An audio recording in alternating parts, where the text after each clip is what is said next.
In New York on Thursday, November 29th, workers, labor activists, and their supporters launched a campaign to unionize some of the city's thousands of fast food employees. Strikes and pickets were held across the city and culminated with a 4 p.m. rally at Times Square.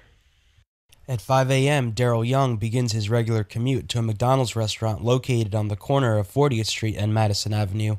But instead of going to work today, he's joining 15 of his colleagues and dozens of supporters on the picket lines outside. 1, 2, 3, 4, time for you to pay more. 5, 6, 7, 8, don't you dare retaliate. Young, a 26-year-old father of 2 young daughters, makes $7.75 an hour, only $16,000 a year. He relies on food stamps to make ends meet. He says he's going on strike to fight for a living wage. Well, there's a lot of people that's in my situation is in a worse situation than what I am. And if this day come through, it will help them a lot too. You got people out here that have kids, that have families that they have to support. And we can't really do that with this low income. We can't survive. 725. We can't. Young says he joined the campaign called Fast Food Forward to fight for a raise to $15 an hour and for the right to join a union. The end goal is to improve the conditions for his family. A better life, better home, more food on the table, more clothes. It's a lot more stuff that they need, you know, like we just now getting by. You know what I'm saying? And it's a struggle out here. You know what I'm saying? We have no help at all. Another worker joining the strike is Raymond Lopez. He's also a full-time employee at McDonald's and has 2 other jobs to make ends meet. I'm a shift manager there. I'm still making it to 85. I open store, I close store. There's a bunch of stuff they've taught me how to do and a bunch of classes I've taken.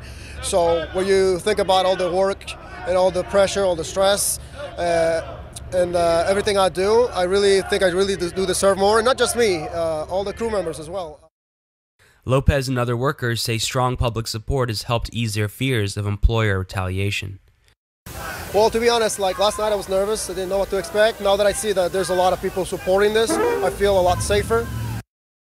McDonald's representatives at the scene declined to comment, but provided FSRN with a written statement that said the franchise values its employees and welcomes their concerns or feedback. In addition to pickets and strikes at 2 other McDonald's locations in Harlem and Times Square, actions also took place at a Penn Station Burger King and 2 Kentucky Fried Chickens in Brooklyn. The Fast Food Forward campaign was launched by a coalition of community and faith-based organizations and the Service Employees International Union. It's the most ambitious effort ever undertaken to unionize workers at fast food restaurants. Dozens of stores all over the city.